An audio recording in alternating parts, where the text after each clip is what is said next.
always like to give it a good turn to make sure it's good and tight. That way it's on there good. Nice thing is the Kirby rotates, this will actually tighten up more. So now that once that's back on there, we'll go ahead and put this back in the way it was. When you're putting your Kirby back together, you want to make sure you get this plate sitting in about the center of your slide here, so that when you put this back on,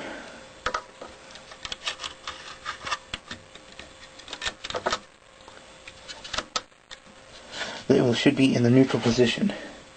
You also want to try to get your screws back into about the center of those holes.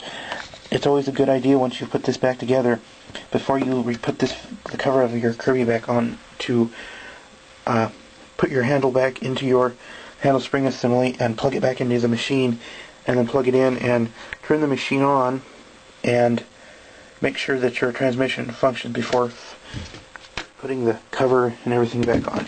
That way you know that you have everything set back to where it was, so you don't have to take the cover and everything off again if something's out of place.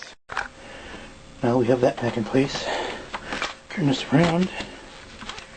Next, I'll show you how to put sealant onto the fan case housing to keep dust from leaking. Some people think you don't need to do this, but I always figure it doesn't hurt, since it, you don't want to have to put this all back together and find it's got a dust leak around here. So if there's any sealant remaining on the fan case, I scrape any of the globules off that may be in the way of closing the fan button. As you can see here, it's fairly clean for the sealant wise. I mean, it's got some on here, but it's not going to impede the seal any. So what I use is, it's called vinyl, if you can see it, vinyl adhesive caulk.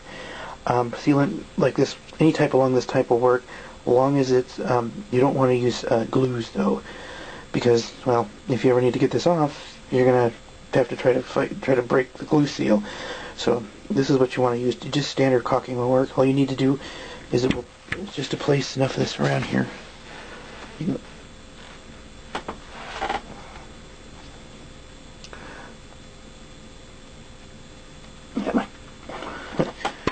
Here, my tube's not cooperating, a little bit of a plug.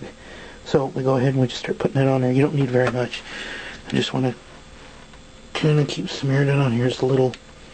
That I don't put very much on here, just enough so that there's a little bit of a sealant between the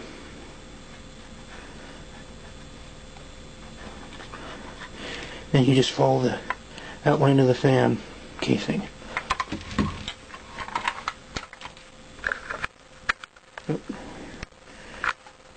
All the way around here. One thing is, you do not want to get sealant or gacking into your screw slots, because then it makes them really hard to get out if you ever have to take them out again. Now that that's all glued, you have your glue there, you want to place it back on your machine. Let me see.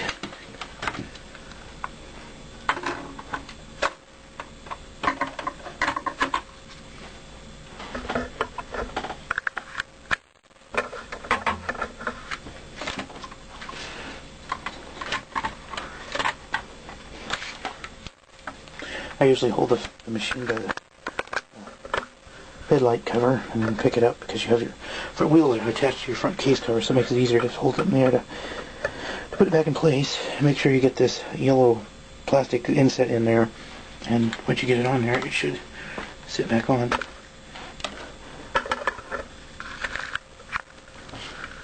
Now your next thing naturally is to replace your screws. I always like to put one up in the corner, one down that corner, and do a crisscross, kind of like if you're putting a tire on. That way you get a good seal and it makes the case go on evenly. On another note, your 4 long screws go into the 4 corners of the fan case. Then you have one flat-headed screw that goes right below the switch for the head. That's the safety switch that engages when you install the Kirby vacuum head.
we should be back to this point. Now all you have to do is reattach your bag and the carpet nozzle. You should have no leftover screws. Well, now all you have to do is plug it in and try out your new fan. I hope this video was helpful to somebody. Back when I was trying to figure out, a couple of years ago, when I was trying to figure out how to put one of these machines, take these machines apart the first time, I'd done a lot of it just by taking it apart, but I was just curious, just before I got into the guts of them, to have a video to make sure I didn't do something wrong. But I could never find such a video. Did find a lot of written instructions for fan changes, but never did find a video, so that's why I made this. As I said before, I hope this was helpful.